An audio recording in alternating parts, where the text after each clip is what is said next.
একটু চিন্তা করলে আমরা বুঝতে পারবো যে ভগবান এলেন তিনটে কারণের জন্য। বাবা আপনারা সকলে জানেন, পরিত্রাণায় সাধুনাম বিনাশায় চ দুষ্কৃতম ধর্ম সংস্থাপনার্থায় সম্ভবামি যুগে যুগে। তাহলে সাধুদের পরিত্রাণ করতে, দুষ্টের দমন করতে এবং ধর্মকে প্রতিষ্ঠা করতে যদি ভগবান বললেন সম্ভবামি যুগে যুগে, বারবার আমাকে আসতে হয়, বারবার আসতে হয়। রাধে রাধে। এবার একটু চিন্তা করলে আমরা বুঝতে পারবো, আমরা জানতে পারবো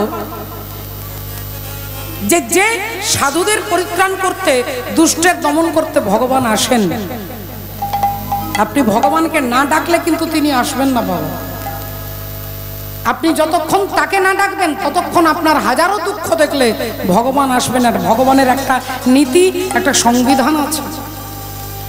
দ্রৌপদীকে যখন রাজসভায় চুলের মুঠি ধরে টানতে টানতে নিয়ে এসেছেন দুঃশাসন, দুঃশাসন চুলের মুঠি ধরে টানতে টানতে এনেছেন, দ্রৌপদী ছুটে গেলেন দ্রোণাচার্যের কাছে, আপনি আমাকে বাঁচান। দ্রোণাচার্য মাথা নিচু করে নিলেন। ছুটে গেলেন ভীষ্মদেবের কাছে, আপনি আমাকে বাঁচান। আপনি তো বিরাট বড় বীর, মহান, আপনি আমাকে বাঁচাতে পারবেন না? আমি একজন কুলবধূ, কুলকামিনী, আমাকে এই রাজসভায় দাঁড় করিয়ে বিবস্ত্র করা হবে, আপনি আমাকে রক্ষা করবেন না? ভীষ্মদেব মাথা নিচু করে নিলেন। দ্রৌপদী কাঁদতে কাঁদতে সবার কাছে গেলেন, মনে মনে ভাবছে এ যদি না বাঁচায় ও তো আমাকে বাঁচাবে, ও যদি না বাঁচায় এ তো আমাকে বাঁচাবে, আমার যদি যুধিষ্ঠির স্বামী না বাঁচায় আমাকে তো ভীম বাঁচাবে, যদি ভীম না বাঁচায় তাহলে তো অর্জুন বাঁচাবে, অর্জুন যদি না বাঁচায় নকুল তো বাঁচাবে, গুরু দ্রোণাচার্য তো বাঁচাবে, ভীষ্মদেব তো বাঁচাবে, আমার বাবা তো আমাকে রক্ষা করবে, আমার স্বামী তো আমাকে দেখবে, আমার ছেলে তো আমাকে দেখবে, আমার নাতি তো আমাকে দেখবে। এই যে ভরসা, রাধে রাধে, এই সংসারের ওপরে, অনিত্য জীবের ওপরে ভরসা, ততক্ষণ পর্যন্ত ভগবান হাত গুটিয়ে দাঁড়িয়ে থাকেন। বল ততক্ষণ পর্যন্ত ভগবান নিউট্রাল, তিনি কিছু করতে পারেন না। দ্রৌপদীর কাঁধ থেকে কাপড়টা খুলে নিলেন, ভগবান কিচ্ছু করলেন না। কোমর থেকে যখন কাপড়টা টানতে শুরু করলেন, ভগবান কিচ্ছু করলেন না। সেই সময় রুক্মিণী দেবীর সঙ্গে পাশা খেলছিলেন, পাশা খেলছিলেন। রাধে রাধে রাধে। মাননীয় ভক্তমণ্ডলী, ভক্তিমতী মায়েরা, দ্রৌপদীর এদিকে কাপড় খুলে নিচ্ছে, এদিকে ভগবান পাশা খেলছে, আর পাশার গুটি ফেলছে, রুক্মিণী দেবী ফেলছে, একবার ভগবান ফেলছে, ওইদিকে দ্রৌপদী চিৎকার করে কাঁদছে। কিন্তু ভগবান অপেক্ষা করছে যে যতক্ষণ তুমি আমাকে না ডাকবে আমি ততক্ষণ যেতে পারবো না। এই সংসারের ওপরে যতক্ষণ তোমার ভরসা থাকবে ততক্ষণ আমি কিছু করতে পারবো না। আর যখন সর্বধর্ম পরিত্যাজ্যং মামেকং শরণং ব্রজ, যখন আমাকে তুমি ধরবে তখন এই সারা জগতের কেউ তোমার এক ফোঁটা ক্ষতি করতে পারবে না। এই দ্রৌপদীকে যখন কেউ তার ভরসায় ভেবেছিল এ বাঁচাবে, ও বাঁচাবে, এ বাঁচাবে, ও বাঁচাবে, কিন্তু কেউ যখন ছুটে এলো না, তখন দ্রৌপদী ভগবানকে ডাকলেন। আর সেই সময় দ্রৌপদী বলছে যে এই যে এই এখানে যারা যারা দাঁড়িয়ে আছে, বসে আছে, এরা কি কেউ আমাকে বাঁচাতে পারবে না? সেই সময় ভগবান পাশার গুটিটা ফেলছে আর চিৎকার করছে, নয় নয় নয়। রুক্মিণী দেবী ভাবলেন নয় পড়েছে, গুটিতে নয় পড়েছে, আর ভগবান বুঝিয়ে দিচ্ছে এই জগৎ সংসারে কেউ তোমার নয়। হরি হরি বল, হরি বল। এই সংসারে কেউ তোমার নয়। এই নয়টাকে যদি কেউ জেনে ফেলে, রাধে রাধে, যদি নয়কে কেউ জানতে পেরে গেছে বাবা, তাকে আর 10-এ জানার দরকার হবে না। নয়, আর নয়ের ঘরে নামতা করলে কি পাবেন বলে, 9 1 9, 9 দুগুণে 18, 18 লিখতে গেলে 1 আর 8 লিখতে হবে, 1 আর 8কে যোগ করলে বলে 9, 3 9 27, 2 আর 7, আর 2 আর 7কে যোগ করলে 9, 4 9 36, 3 আর 6 বলে যোগ করলে 9, 5 9 45, 4 আর 5 বলে যোগ করলে 9, 6 9 54, 5 আর 4 যোগ করলে 9, 7 9 63, 6 আর 3 বলে যোগ করলে 9, 8 9 72, 7 আর 2 বলে যোগ করলে 9, 9 9 81, 8 আর 1 বলে যোগ করলে 9, 9 10 90, বলে 9 আর 0, বলে যোগ করলে 9। হরি হরি বল, হরি বল। এই 9টাকে যিনি জেনে ফেলেন, বলে তিনি ওপরের দিকে যেতে পারবে। আপনি 8-এর ঘরের নামটা করে দেখুন, বলে একটা একটা করে কমে যাবে। 8 1 8, 8 2 16, 16 আর 1 আর 6কে যোগ করলে 7 হবে, তাহলে কমে যাচ্ছে। কিন্তু 9, বলে 9-এর লক্ষ্যটাকে যদি স্থির করতে পারেন, এ জগতে কেউ কারো নয়, কেহ রাজা, কেহ ভিখারির বেশে, কেহ তরু তলে আছে উপবাসে, কেহ চাকরানী, কেহ রাজরানী, কারো দুধে চিনি, কারো শাকে বালি। মন দিয়ে শোনো, শোনো ওরে ভাই, কর্মফল বিনা আর কিছু নাই। হরি হরি বল, হরি বল। কর্মের ফল একটু ভালো করে চিন্তা করে দেখুন। অশ্বত্থামা পঞ্চপাণ্ডবকে হত্যা করতে গিয়েছিলেন, ভুল করে কি করলেন না, দ্রৌপদীর 5টা ছেলের মাথা কেটে নিয়ে চলে এলেন। দ্রৌপদীর 5টা ছেলে ঘুমোচ্ছিল, ভুল করে তাদের মাথাগুলো কেটে নিয়ে চলে এসেছে। যখন দ্রৌপদী জানতে পারলেন যে আমার 5টা ছেলে মারা গেছে, একজন মা কিভাবে কাঁদবে আপনারা বুঝতেই পারছেন। একটা নয়, দুটো নয়, 5টা ছেলেকে খুন করেছে যিনি, সেই মা দ্রৌপদী পুত্র বিরহে কাঁদছে। কিন্তু যখন জানতে পারলেন যে গুরুপুত্র দ্রোণাচার্যের ছেলে অশ্বত্থামা আমার ছেলেকে মেরেছে, সবাই রেগে গেলেও দ্রৌপদী কিন্তু ক্ষমা করে দিলেন। দ্রৌপদী ক্ষমা করে দিলেন, রাধে রাধে। অর্জুনকে বললেন, স্বামী আপনি গুরুপুত্রকে হত্যা করতে পারেন না, একজন ব্রাহ্মণকে বধ করা পাপ, মহাপাপ, আপনি মারবেন না। আমার 5টা ছেলে মারা গেছে, যে দুঃখ, যে ব্যথা, যে যন্ত্রণা আমি অনুভব করছি, একজন মায়ের মনে যে কি ব্যথা, কি দুঃখ, আমি চাই না যে দ্রোণাচার্যের স্ত্রী আমারই মতো কাঁদুক। ক্ষমা করে দিলেন, কত বড় হৃদয় মা দ্রৌপদী। কিন্তু বাবা ঠাকুর অপরাধী কাকে বলে জানেন? বলে যিনি অন্যায় করে যদি কারোর মনে না হয় যে আমি অন্যায় করিনি, অন্যায় করেছি। অনেকে আছে পাপ করে কিন্তু মনে করে নিজে নিজে যে আমি খুব বড় পাপ করলাম। যিনি নিজে বুঝতে পারে আমি পাপ করেছি তাকে অপরাধী বলে না, কিন্তু পাপ করেও যার মনের মধ্যে বিন্দু মাত্র অনুভব হয় না যে আমি মহাপাপ করেছি, তাকে বলে অপরাধী। হরি হরি বল। অশ্বত্থামা তিনি একবারের জন্য ভাবলেন না যে আমি দ্রৌপদীর 5টা ছেলেকে খুন করে মহাপাপ করেছি, তিনি অপরাধী হয়ে গেলেন। রাধে রাধে। এবার একটু চিন্তা করে দেখুন তো, আমরা কলির মানুষ, আমরা কলির জীব, সকাল থেকে রাত্রি পর্যন্ত এই দেহটা কি করে সুখ পাবে, সুখে থাকবে, আমরা তারই কথা চিন্তা করি না। 24 ঘন্টা শুধুমাত্র আমি আর আমার পরিবার, আমার সংসার কিসে ভালো থাকবে এই চিন্তা করি বলে আমরা চেষ্টা করলেও সুখী হতে পারি না। বল কারণ আমি আমাকে সুখী করতে পারবো না, আমি আমার ফ্যামিলিকেও সুখী করতে পারবো না যতক্ষণ পর্যন্ত আমি ভগবত চরণে নিজেকে নিবেদন করতে না পারি, যতক্ষণ পর্যন্ত ভগবানকে চিনতে না পারি, জানতে না পারি, ফলে এখান থেকে দুঃখকে জয় করবার অন্য কোনো রাস্তা নেই। যার দ্বারা মানুষের কল্যাণ হবে, ফলে সেই কর্মটাকেই কর্ম বলছেন। হরি হরি বল। আপনারা দেখেছেন একটা ডাকাত আর একটা ডাক্তার, ডাকাত আর ডাক্তারের মধ্যে অনেক মিল আছে। ডাকাত যেমন মুখে কাপড় বেঁধে, গামছা বেঁধে তারপরে ডাকাতি করে, এখান থেকে এখানটা ভালো করে বেঁধে দেন, রুমাল দিয়ে হোক, গামছা দিয়ে হোক বেঁধে দেন ডাকাত, যাতে না চিনতে পারে। আর ডাক্তার, বলে ডাক্তার বাবু তিনিও মুখে মাস্ক পরে তারপরে অপারেশন করে। তাহলে দুজনেরই মুখ বাঁধা থাকে, ডাক্তারের হাতেও ছুরি থাকে আর ডাকাতের হাতেও ছুরি থাকে। কিন্তু তা বলে কি ডাকাত আর ডাক্তার একই হয়ে গেল? ডাকাতের হাতে ছুরি থাকে খুন করবার জন্য, আর ডাক্তারের হাতে ছুরি থাকে আপনাকে বাঁচানোর জন্য। আপনাকে বাঁচানোর জন্য ডাক্তার ছুরি প্রয়োগ করে, ছুরি হাতে নেন, আর ডাকাত আপনাকে খুন করবার জন্য, মার্ডার করবার জন্য তিনি হাতে ছুরি রাখেন। তাহলে ভক্তিমতী মায়েরা, ছুরি তো দুজনেরই হাতে আছে, কিন্তু উদ্দেশ্যটা কি এটা জানতে হবে। তাকে কর্ম বলে।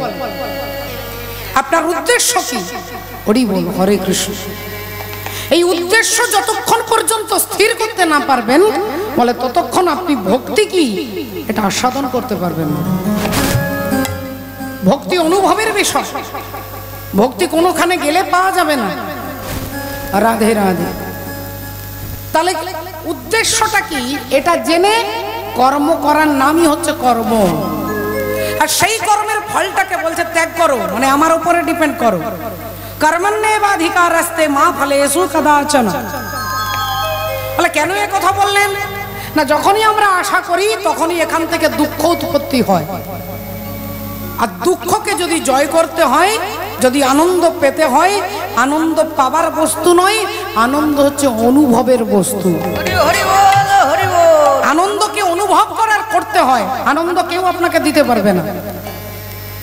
কীর্তন, আপনি হরিবাসরে এসেছেন, আপনি বসেছেন, আপনার হাঁটুতে কোমরে যন্ত্রণাও করছে, ভক্তেরও যা হচ্ছে আপনারও তাই হচ্ছে, কিন্তু কীর্তনের প্রতি আপনার মন নেই।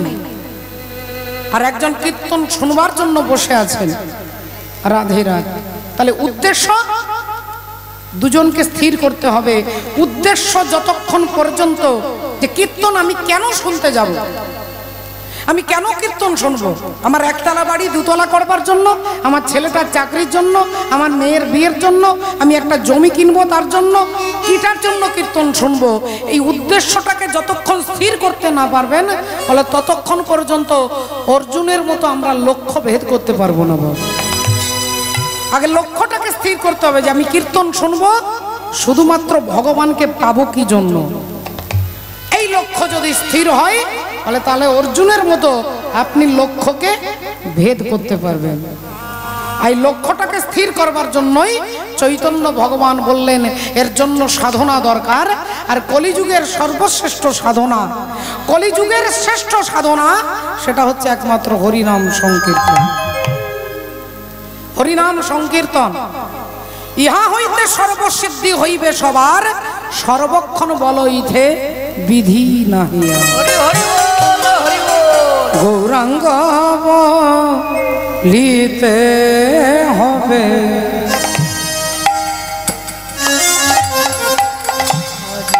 গৌরাঙ্গ লিতে হবে,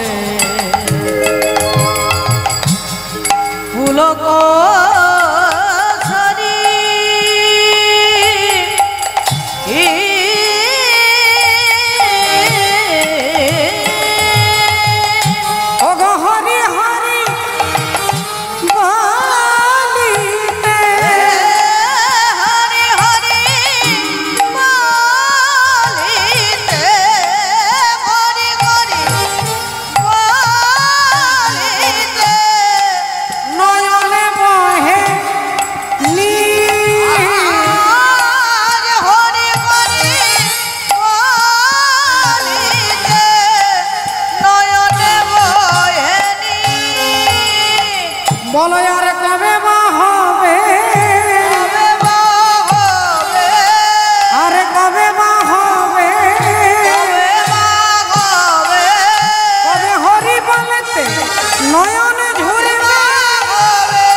ভক্তিমতী মায়েরা, ভক্তমণ্ডলী বাবা, যে হরিনাম প্রচার করতে, যে হরিনাম জানানোর জন্য চৈতন্য ভগবান এলেন আজ থেকে 538 বছর পূর্বে শ্রীধাম নবদ্বীপের মাঝে।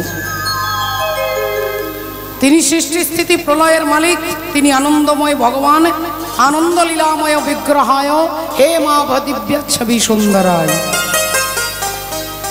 তাহলে তিনি আনন্দ আমাদেরকে দিতে পারে, তিনি আনন্দের খনি। তাকে জানলে, তাকে বুঝলে, তার চরণ আশ্রয় করলে আমরা আনন্দের সন্ধান পেতে পারবো বাবু।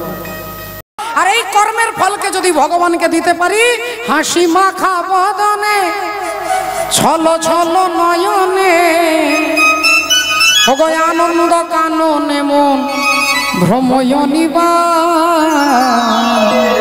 মায়েরা অনুধ্বনি হরি বল, হরি বল মনে রে আমার,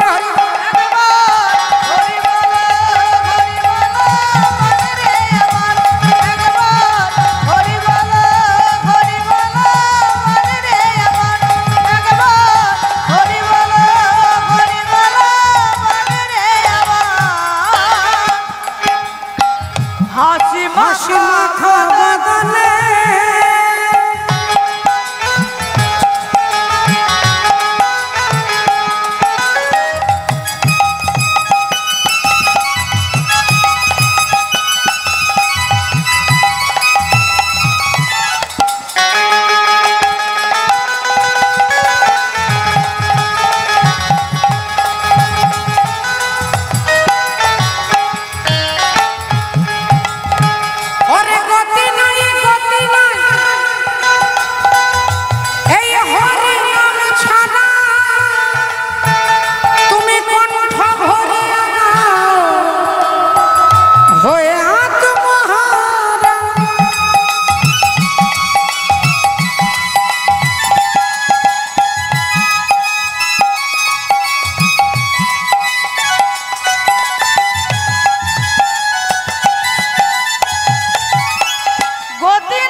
রাত্রি দিনে, ওই দেখো শ্মশানে,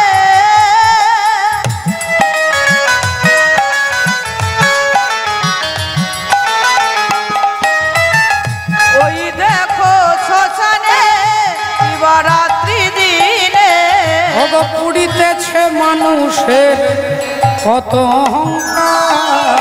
হরি বল,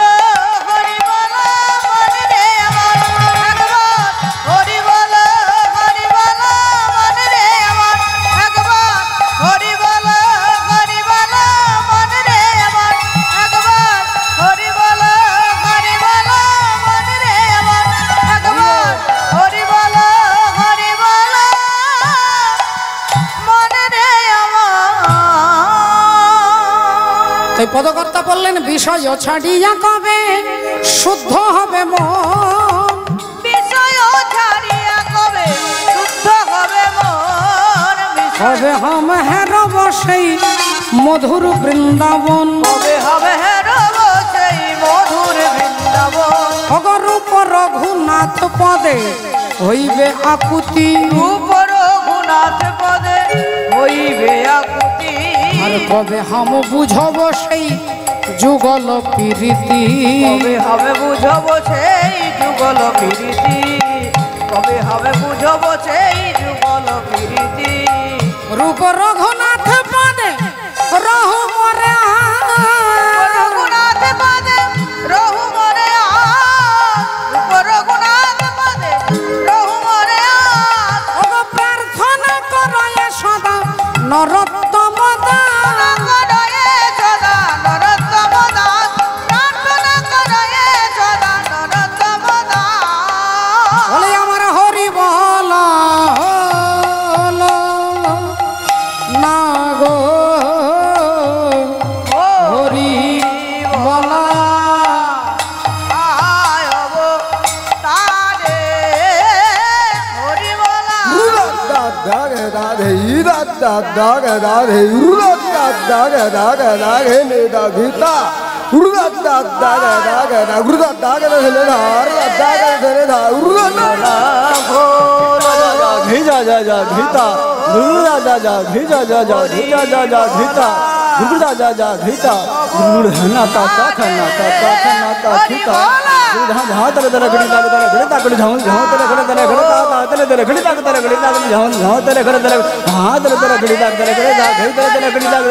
অবতারে হরি বলা হলো না গো হরি বলা অবতারে হরি বলা হলো না গো হরি বলা অবতারে হরি বলা হলো না গো হরি বলা অবতারে হরি বলা হলো না গো হরি বলা অবতারে হরি হরি বলা হলো না।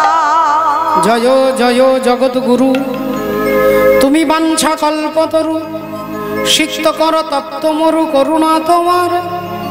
তুমি মাতা, তুমি পিতা, তুমি জগতের ত্রাতা, কেহ নাই তোম ভিন্ন তুম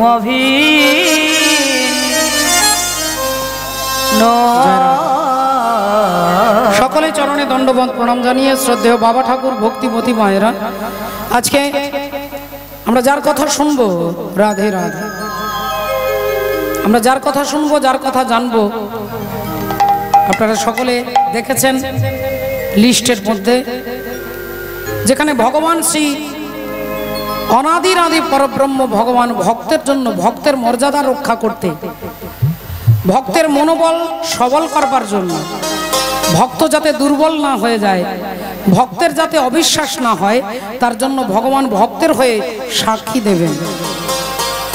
সাক্ষী তিনি দেবেন, ভগবানের নামই হয়ে গেল সাক্ষী গোপাল।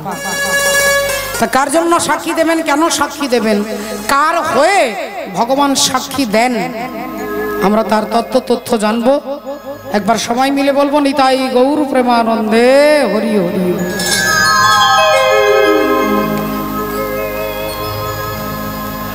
জয় রাধা, হরে কৃষ্ণ। তাই ভগবানের সাক্ষীর কথা আজকে, তার ইতিহাস, তার তথ্য আমরা জানবো। এই মুহূর্তে আমরা চলে যাব একবারে সোজা দক্ষিণ ভারত। আর দক্ষিণ ভারতে দুজন ব্রাহ্মণ ছিলেন বাবা, দুজন ব্রাহ্মণ, একজনের নাম মাধব মিশ্র, একজন হলেন মদন গোসাই। মাধব মিশ্র আর মদন গোসাই অদ্বৈত বিলাস গ্রন্থে এই দুজনের নাম বলছেন। চৈতন্য চরিতামৃতে আছে বড় বিপ্র আর ছোট বিপ্র। অদ্বৈত বিলাস গ্রন্থে বলছেন মাধব মিশ্র হরি বল, তিনি হচ্ছেন বয়সে হচ্ছে বৃদ্ধ, বয়স হয়ে গেছে, কুলীন ব্রাহ্মণ, পাণ্ডিত্য আছে, ঐশ্বর্য আছে, ঘর বাড়ি জমি জায়গা ধন দৌলত কোনো কিছু অভাব তার নেই। আর একদিকে ছোট বিপ্র যার নাম হচ্ছে মদন গোসাই, তার সংসারে মা নেই, বাবা নেই, চাল নেই, চুলো নেই, সারাদিন গ্রামে গ্রামে ভিক্ষে করে। আর ভিক্ষে করে রাধে রাধে ভগবানের নাম চিন্তা করে, ভগবানের ভজন সাধন করেন, ভগবানকেই একমাত্র সম্বল মনে করেছেন। হরি বল, হরে কৃষ্ণ।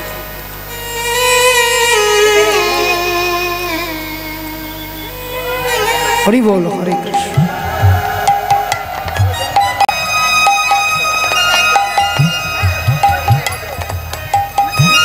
না তাই আরেকটু তাই খুলে দাও, খুলে দাও।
হরি বল, হরে কৃষ্ণ।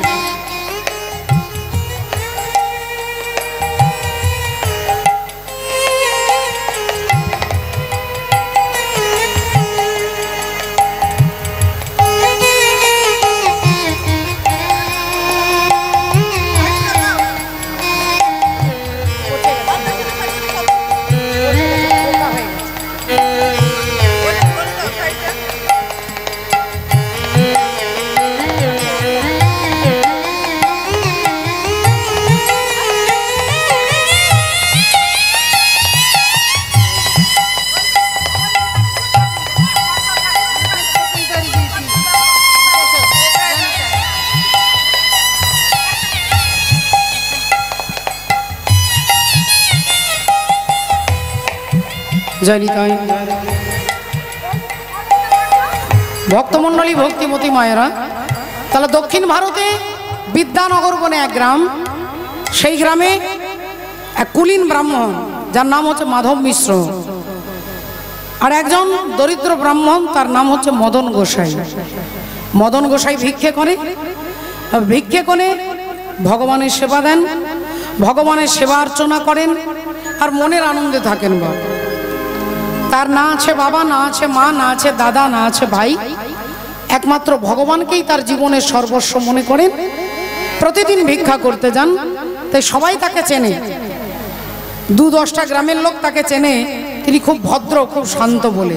আমার শ্রী গোবিন্দে সেবার তরে তোমরা ভিক্ষা দাও,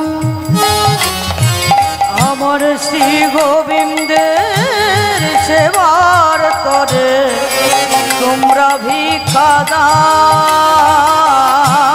শ্রী গোবিন্দের সেবার তরে তোমরা ভিক্ষা দাও, শ্রী গোবিন্দের সেবার তরে তোমরা ভিক্ষা দাও, আমার শ্রী গোবিন্দের সেবার তরে তোমরা ভিক্ষা দাও। প্রেম তণ্ডলে দিয়ে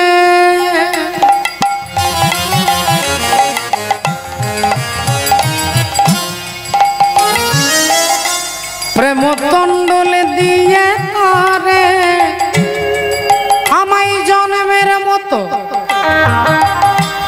জন্মের মতো কিনে না, কিনে না শ্রী গোবিন্দে সেবার তরে তোমরা ভিক্ষা দাও। শ্রী গোবিন্দে সেবার তরে তোমরা ভিক্ষা দাও।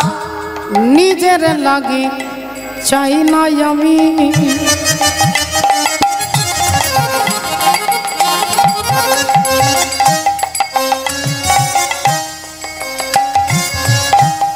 চাই যে তারি লাগি, নিজের লাগি চাই না আমি।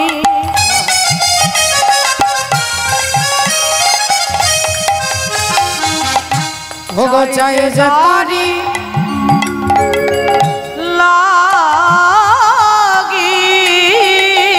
আর বড়ই কাঙাল হই গো আমি, আজ বড়ই কাঙাল হই গো আমি, বড়ই কাঙাল হই গো আমি, তোমাদের দানে মাগি। শ্রী গোবিন্দের সেবার তরে তোমরা ভিক্ষা দাও। আমার শ্রী গোবিন্দে সেবার তরে তোমরা ভিক্ষা দাও। শ্রী গোবিন্দের সেবার তরে তোমরা ভিক্ষা দাও। এখন কি হয়েছে বাবা ঠাকুর? বৃদ্ধ ব্রাহ্মণ যিনি মাধব মিশ্র, তার দরজায় একদিন মদন এসেছেন ভিক্ষা চাইতে। তা মদন গোসাই ভিক্ষা চাইতে এসে বলছেন, বাবা ঠাকুর ভালো আছেন তো?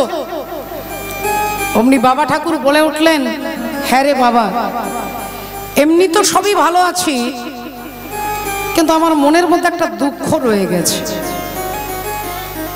মদন গোসাই বললেন, কি বলছেন বাবা? আপনার দুঃখ? আপনার তো কোনো অভাব নেই, আপনার দুঃখটা আবার কিসের? বললেন, না, গোবিন্দের ইচ্ছায় অভাব আমার সংসারে কিছু নেই। ভগবান আমাকে স্ত্রী দিয়েছে, 4টে ছেলে দিয়েছে, একটা মেয়ে দিয়েছে, জমি টমি ঘর বাড়ি সবই দিয়েছে, কিন্তু আমার জীবনের একটাই দুঃখ রয়ে গেল যে আমি তীর্থ করতে পারলাম না, তীর্থ দর্শন করতে পারলাম না। বয়স হয়ে গেল প্রায় 80-82 বছর। এই বয়সে কেউ আমাকে তীর্থে নিয়েও যাবে না।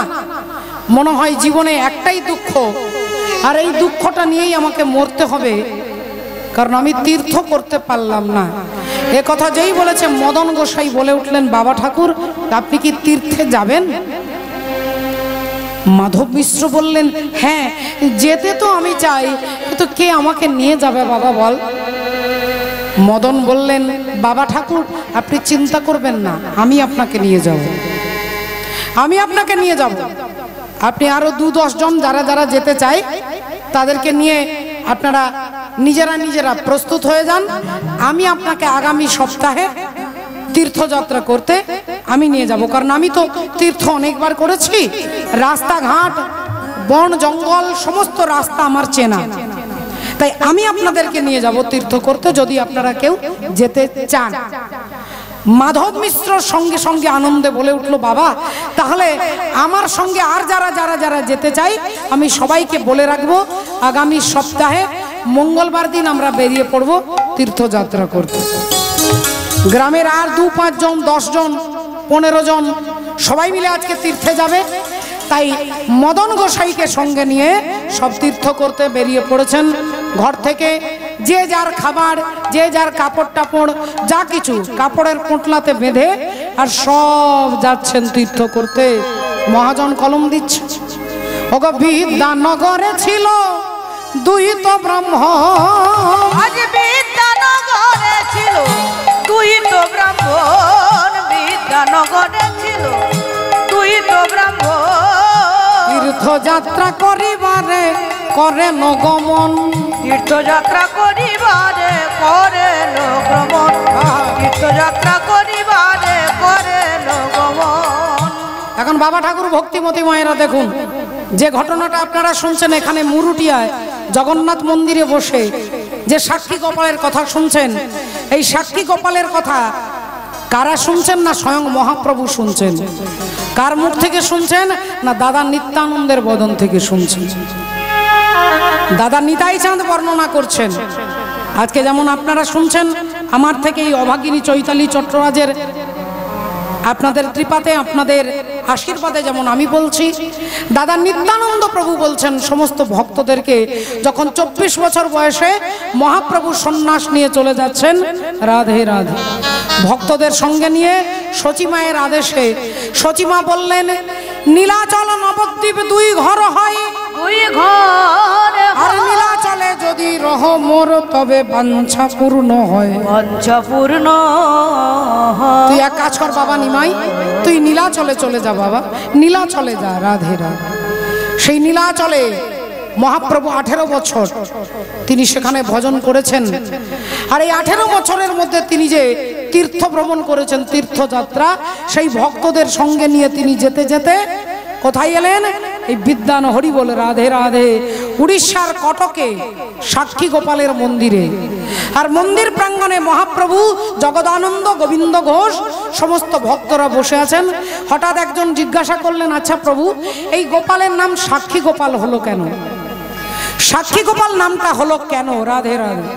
তখন নিত্যানন্দ প্রভু বলছেন, জোরে ভাই নিমাই, আজকে আমি বলবো এই ভগবানের নাম সাক্ষী গোপাল হলো কেন।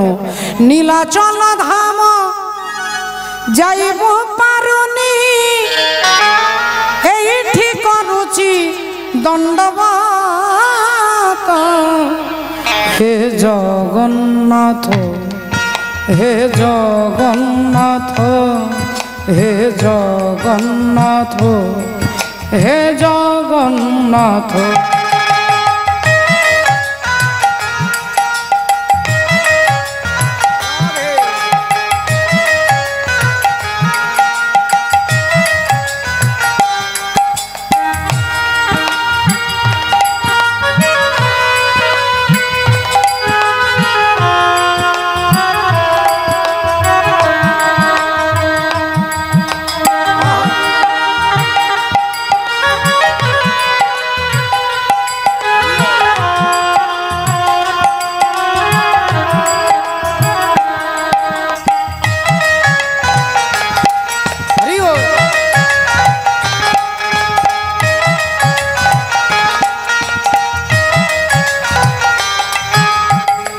জীবনর বাট ভারি অঙ্কা বঙ্কা, বিচরা বাট ছাতির ছনকা।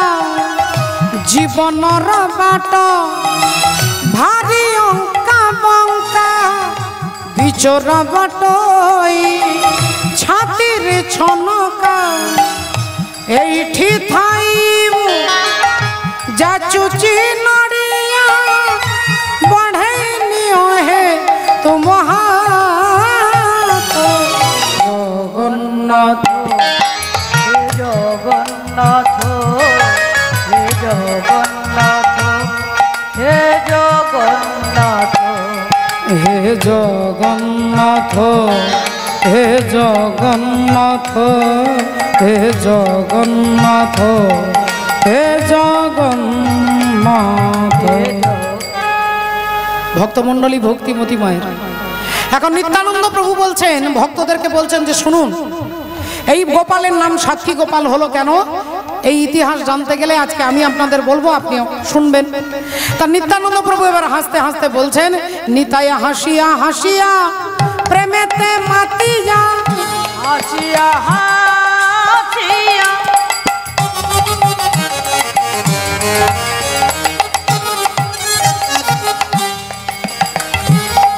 আর প্রেমেতে মাতি যা। ওগো কহিছে প্রভুর ঠাই, নিতাই হাসিয়া হাসিয়া মেতে মাতিয়া, কহিছে প্রভুর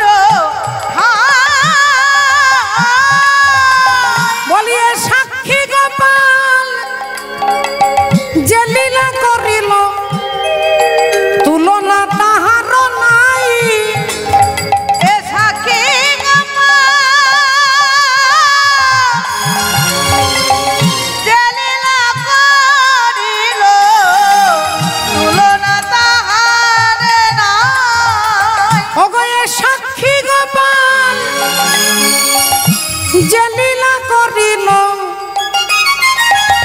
তুলনা তাহার নাই এ সাক্ষী গম্মা জালিলা করিল তুলনা তাহার না আমি তার তুলনা কিসে বাগনি কিসে বাগনি তার তুলনা কিসে বাগনি বলি আমার গোপালের গুণখানি তার তুলনা কিসে বাগনি আমার গোরার গুণখানি তার তুলনা কিসে বাগনি এইবার ঘটনা বলতে গিয়ে বলছে বিদ্যানগর গ্রামে দুজন ব্রাহ্মণ ছিলেন আর তারা আজকে তীর্থ করতে যাচ্ছেন। এবার দেখে রাখুন মা, রাধে রাধে মুখে শুধু বলা নয়, ওই মাধব মিশ্রের তিনি তার নিজের কাপড়ের ব্যাগটা কাঁধে নেবার মতো তার ক্ষমতা নেই, ব্যাগটাও কাঁধে নিয়েছে, বাবা ঠাকুরকে হাতেও ধরেছে, কখনো কাঁধে নিতে হয় কখনো কোলে নিতে হয়, কোনো জঙ্গল পেরোতে গেলে হাতে ধরে নিয়ে যায়, কোনো নদী পেরোতে গেলে তাকে কাঁধে করে পিঠে করে পাহাড় পর্বত ডিঙে হাঁটতে হাঁটতে এলেন কোথায় না তীর্থ করতে। প্রথমেই এলেন গয়াধাম, গয়াধামে এলেন বাবা।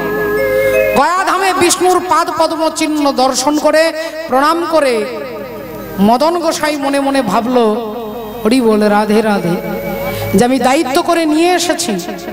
এনারা সবাই বয়স্ক মানুষ, কারো 60 বছর বয়স, কারো 70, কারো 75, কারো 82, কারো 80, এরকম বয়স্ক মানুষরা আমার সঙ্গে এসেছে। তাই হে ভগবান বিষ্ণুকে বলছে, প্রভু আমি যেমন দায়িত্ব করে নিয়ে এসেছি আমি তেমন যেমন নিয়ে যেতে পারি তেমন করে নিয়ে যেতে পারি। এখন গয়াধাম দর্শন করেছে, আপনারা অনেকে গয়াধাম গেছেন, গয়া তীর্থে গিয়ে আপনারা অনেকে পিতা মাতার হয়ে পিণ্ডদান করেছেন। সেই গয়া বারাণসী প্রয়াগ ভ্রমণ করিয়ে আর মথুরাতে উপনীত আনন্দিত হয়ে বিভিন্ন জায়গা দর্শন করতে করতে করতে এবার মদন গোসাই একে একে সবাইকে নিয়ে এলেন কোথায় না বৃন্দাবনে নিয়ে এলেন। আর বৃন্দাবনে নিয়ে এলেন, বৃন্দাবনে আপনারা বুঝতেই পারছেন, বৃন্দাবনে সকলে রাধে রাধে বলে, সবাই রাধে রাধে বলছে। আমরাও চিৎকার করে একবার সবাই মিলে বলবো, বলো রাধা রানী কি জয়, বলো রাধা রানী কি জয়, বলো রাধা রানী কি জয়। अरे कारी कमरी वाला मेरा यार है, मेरे मन का मोहन तू दिलदार है, कारी कमरी वाला मेरा, हाथे ताली।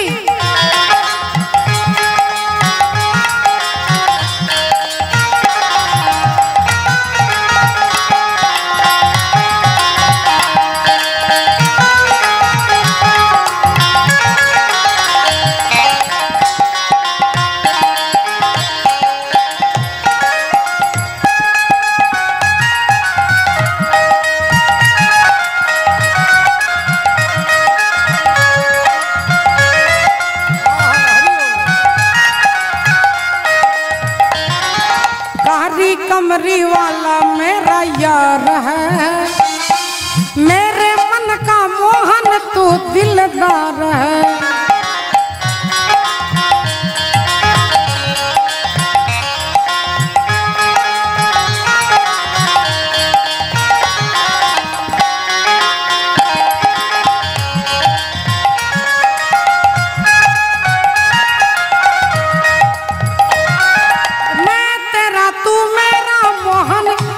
जीवन सारा तेरे भरोसे छोड़ दी मैंने अब तो ये सारा,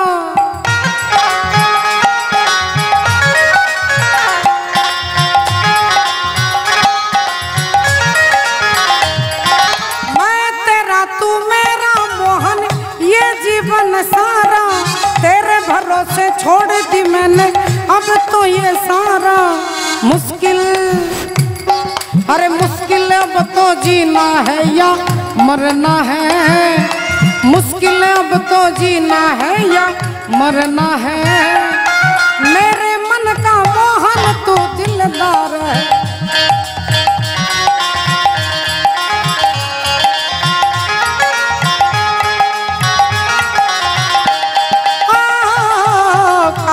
कमरी वाला मेरा यार है, मेरे मन का मोहन तू दिलदार है, कारी कमरी वाला मेरा यार है।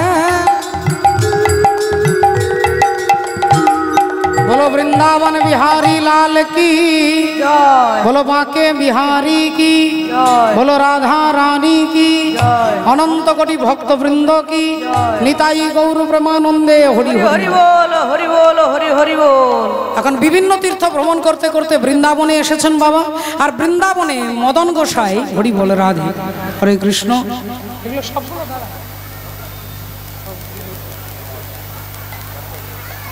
আচ্ছা যায়নি তাই পিতা দুর্গাপদ মণ্ডল এবং মাতা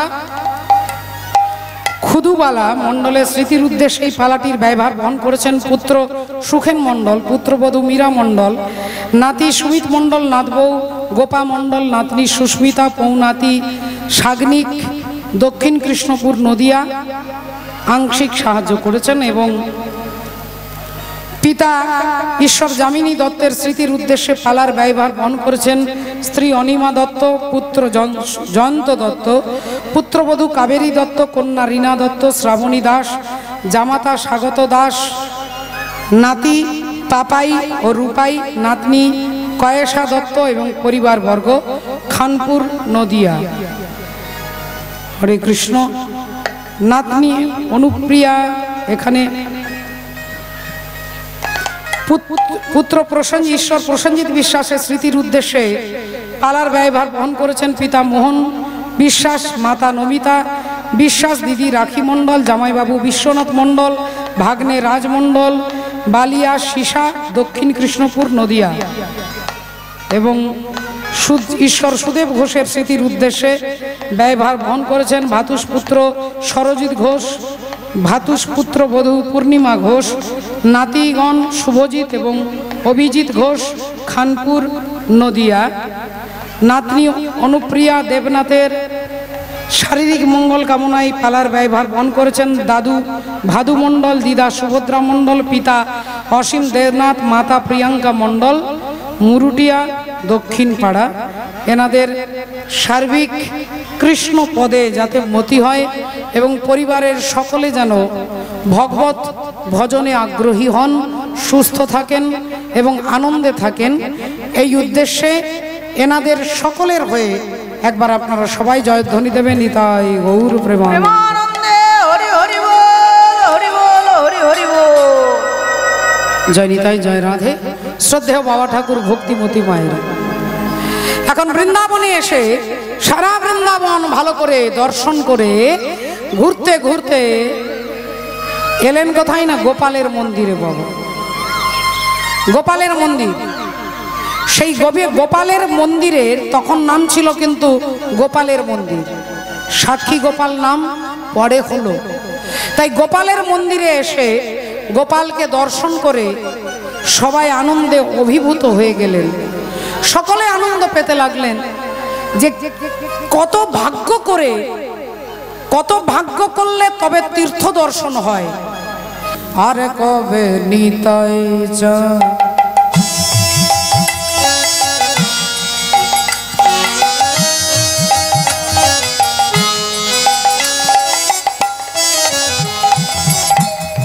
আর কবে নিতাই যা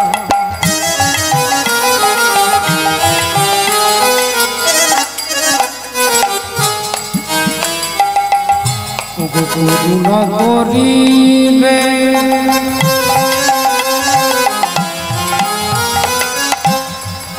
করুণা করিবে করুণা করিবে আর কবে নিতাই যা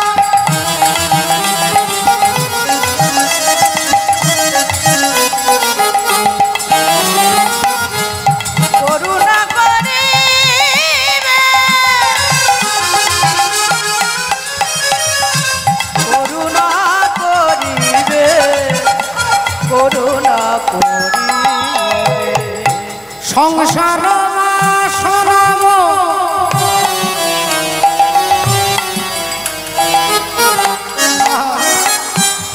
বলো কবে তুচ্ছ হবে সংসার বাসনা মোর